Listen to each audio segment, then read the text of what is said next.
60% des intentions de vote, donc en tête. Oui, effectivement, le moins que l'on puisse dire, c'est que La République En Marche et le MoDem, on le vent en poupe. 33% d'intention de vote et surtout 13 points d'écart avec la force politique qui arrive en deuxième position, à savoir l'alliance entre les Républicains et l'UDI, qui est à 20% et qui devance aujourd'hui de très peu le Front National, qui lui est crédité de 19% des intentions de vote. Donc on voit qu'il y a un net ascendant aujourd'hui pour La République En Marche et le MoDem. Et si ce rapport de force devait se vérifier au soir du premier tour, eh bien, ça veut dire que leur candidat serait qualifié dans un très grand nombre de circonscriptions, ce qui pourrait leur permettre d'obtenir la fameuse majorité de 289 sièges donc, au sein de la future absolue. La majorité absolue au sein de la future Assemblée nationale. Alors c'était loin d'être acquis il y a encore quelques jours. Ce n'est pas terminé, il reste 2 semaines et demie de campagne. Tout peut arriver, on le sait bien, dans une élection. Mais bon, c'est vrai qu'il y a une dynamique pour les candidats qui soutiennent Emmanuel Macron. Oui, et si cette tendance qui existe maintenant depuis 2 semaines se confirme, on va assister à un raz-de-marée en marche à l'Assemblée nationale, ce qui commence déjà à donner des arguments aux adversaires, à Jean-Luc Mélenchon, à Marine Le Pen, mais aussi aux socialistes, Bernard Cazeneuve et Martine Aubry, qui disent qu'il ne faut pas une majorité ou une assemblée à la botte de Emmanuel Macron, ou un parti unique. C'est l'élément de langage qui revient le plus souvent à gauche et à droite. Le problème de cet argument, c'est évidemment la faiblesse maximale de la gauche aujourd'hui. Elle est en morceaux. C'est Jean-Luc Mélenchon, on le voit dans ce sondage, qui emporte la mise. Ce qui est paradoxal. 12% seulement, c'est en recul par rapport à son score de la présidentielle. Oui, parce qu'il n'a pas réussi ce coup de force de la présidentielle de s'allier avec les communistes. Aujourd'hui, dans chacune quasiment des circonscriptions, il y a un communiste en face d'un candidat de la France Insoumise, le parti de Jean-Luc Mélenchon. Donc ça complique la donne pour Jean-Luc Mélenchon. Le paradoxe de ce sondage également, c'est que les Français voient comme principal opposant Marine Le Pen et Jean-Luc Mélenchon, mais ils risquent de se retrouver tous les deux avec un petit groupe à l'Assemblée nationale, entre 15 et 20 députés, ce qui ne leur donnera pas une force de frappe énorme ou magistrale pour s'opposer à Emmanuel Macron. Et puis quand même, cette affaire Richard Ferrand, est-ce qu'elle ne va pas quand même laisser quelques traces? C'est un symbole gênant, en tout cas. On est toujours en campagne législative. Symbole gênant quand la campagne présidentielle s'est faite sur la moralisation de la vie publique. Alors, voyons qui, parce qu'il y a aussi une autre bataille, c'est qui pour incarner l'opposition, qui sera le leadership de l'opposition. Et on voit bien que là, les Républicains et le Front National sont quasiment au coude à coude.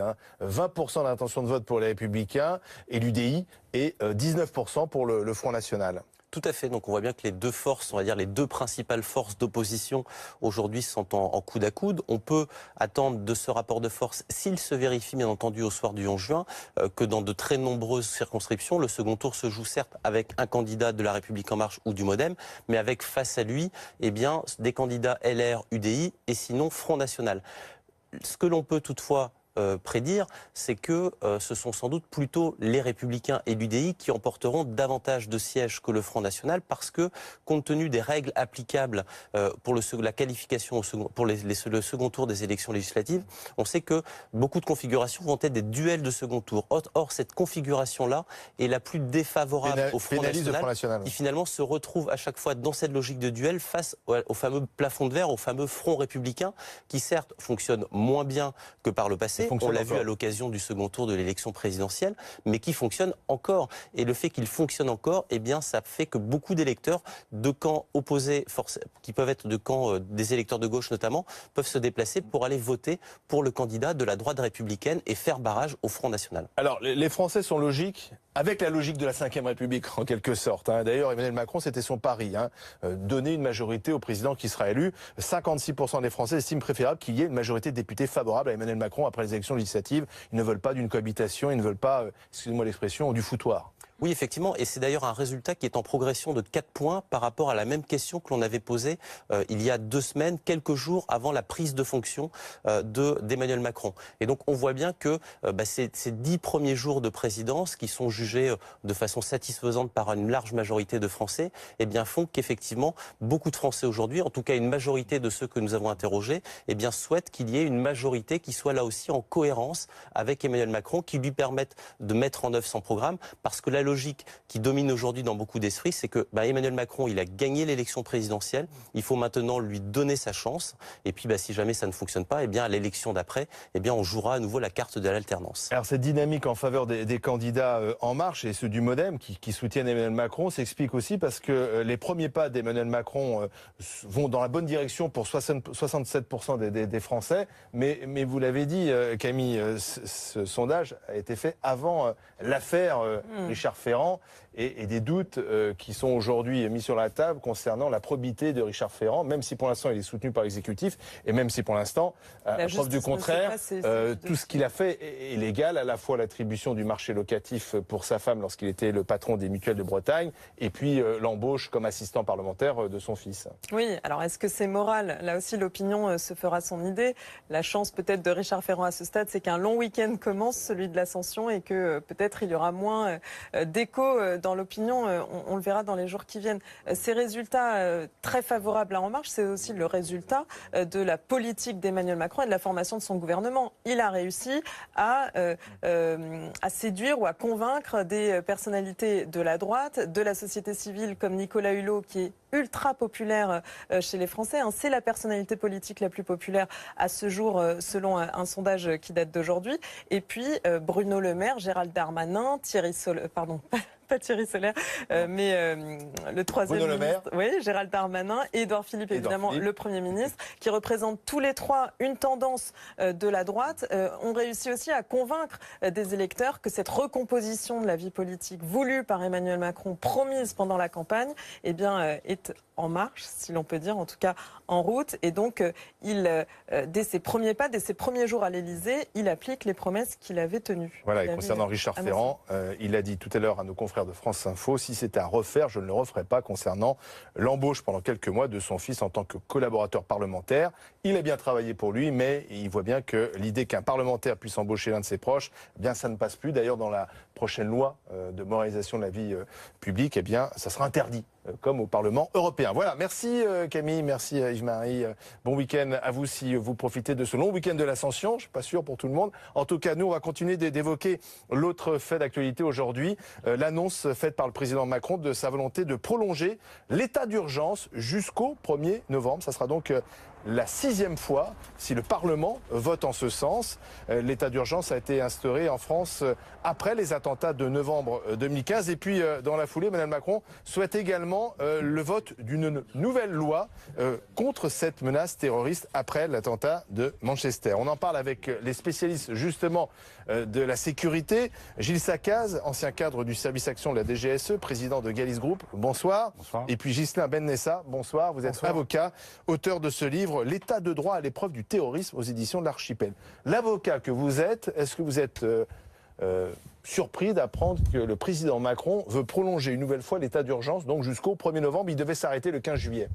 Absolument pas. Absolument pas, parce que en fait, on navigue avec l'état d'urgence depuis maintenant, depuis le 13 novembre 2015, à peu de choses près, on navigue avec l'état d'urgence. Et si je dis on navigue, c'est parce qu'on ne sait pas trop comment faire pour soit la continuer, soit l'arrêter. Et on est au milieu du gué avec un espèce de dispositif à la base transitoire, à la base temporaire, qui finalement est fait pour durer parce qu'on ne s'est pas vraiment demandé pour l'instant quoi inventer d'autre pour remplacer l'état d'urgence. Et j'en profite, et à mon avis c'est le cœur même du débat, c'est qu'on a une crainte, une réelle crainte, à mon avis totalement fantasmée, que l'état d'urgence soit une espèce d'état d'exception permanent, qu'il remplace à terme un état légal parfait ou un état normal parfait.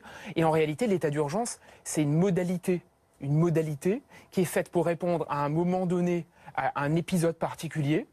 Et c'est là le fondement même de l'état d'urgence. Donc qu'il ne soit pas fait pour durer, c'est une évidence. Qu'on ne puisse pas faire autrement parce qu'on n'a rien d'autre, c'est malheureusement le problème aujourd'hui. Et en même temps, il faudrait commencer à réfléchir à d'autres modalités que l'état d'urgence. Je pense même que face à une menace qui est inédite de cette façon-là... Qui peut durer 15 ans. Qui peut durer 15 ans. Il faut peut-être commencer même aujourd'hui à se dire, repartons de zéro, mettons désormais les problèmes sur la table de façon efficaces, Lesquelles, par opérationnelles. exemple? Parce que moi, on m'avait dit que la plupart des mesures que propose l'état d'urgence sont maintenant inscrites dans la loi ordinaire et qu'on peut très bien se passer de l'état d'urgence. Des députés l'ont dit. Et tout à l'heure, le député Jean-Frédéric Poisson, qui sera avec nous et qui a été le rapporteur de la commission des lois sur le contrôle de l'état d'urgence, c'est ce qu'il dit, monsieur Sakaz. Oui, s'il y a de nouveaux projets de loi, l'état d'urgence a du sens. Enfin, moi, philosophiquement, je ne suis pas opposé à l'état d'urgence, sauf qu'on se discrédite. Ça finit par nous discréditer. Pourquoi? Il y a urgence. Le dispositif, il est fait pour que l'État puisse, dans l'urgence, mettre en place ou réajuster son dispositif à la fois. Ça permet d'effectuer des perquisitions administratives, Oui. assigner à résidence des personnes dont l'activité est dangereuse pour la sécurité et l'ordre public, l'interdiction de réunions de toute nature, la fermeture provisoire de salles de spectacle ou de réunions, par exemple. Oui, mais tout ça, maintenant, on peut le faire. On peut le faire sans état d'urgence. Sans état d'urgence, oui. Alors, apparemment, il y a un nouveau, ce qui le justifierait, c'est qu'il y a de nouvelles lois en gestation.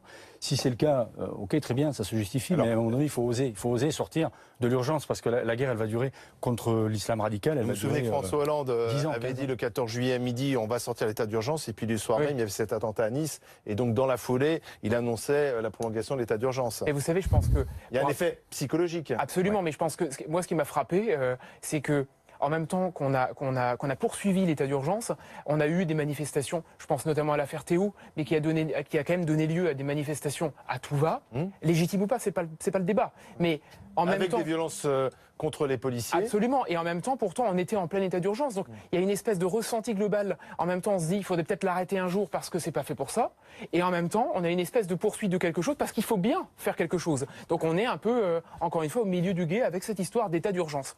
Oui, mais alors, donc ça veut dire qu'en fait, les Français, ils se disent on est en état d'urgence, mais ça change pas grand-chose finalement, parce qu'il y a des manifestations, parfois même ça dérape, Ah oui. on n'empêche pas grand-chose finalement. Non, oui, parce que je crois qu'on a intégré. Enfin, encore une fois, on va voir quel est le contenu des nouveaux projets, puisque pour l'instant, on n'a pas de détails. Alors, ce qu'on sait, c'est qu'on veut mettre en place des mesures, notamment qui permettent encore plus de sécuriser les grands événements culturels, récréatifs ou sportifs. C'est les leçons de Manchester. Qu'est-ce qu'on pourrait faire de plus, justement, pour protéger une foule qui sort d'un concert? Parce que c'est ça le problème à Manchester, c'est que la foule était vulnérable après le concert. Alors, on peut multiplier les points d'entrée, de sortie pour diluer un petit peu, mais on aura toujours, encore une fois, à partir du moment où on organise un filtrage et un contrôle, on peut déplacer ce point de filtrage et ce point de contrôle, on peut l'éloigner du cœur du spectacle, mais on aura toujours un point de rassemblement. Et pour faire 10, 20, 30 morts, avoir une foule qui permette de faire un objectif à 10, 20, 30 morts, on l'aura toujours quelque part. Macron veut également une task force antiterroriste qui serait rattachée à l'Élysée. Il l'avait annoncé pendant la campagne présidentielle. Alors, on a appris qu'elle serait constituée d'une cinquantaine de personnes, 50-60 personnes, avec comme objectif que des décisions puissent être prises dans la demi-heure. Oui, alors... Là aussi, vous êtes sceptique. Mais je ne crois pas qu'il faille...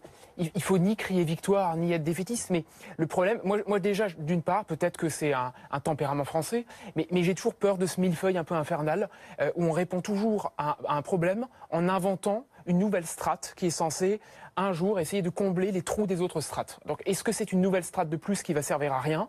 Seul l'avenir peut le dire. Par contre, on est passé d'une task force, et par principe, j'imaginais... Alors, dans mon bouquin, moi, j'ai principalement travaillé sur les États-Unis, que j'ai essayé de comparer à la France. Et justement, aux États-Unis, je ne dis pas que c'est un modèle parfait, mais il y a une chaîne de commandement assez nette en matière de prise de décision.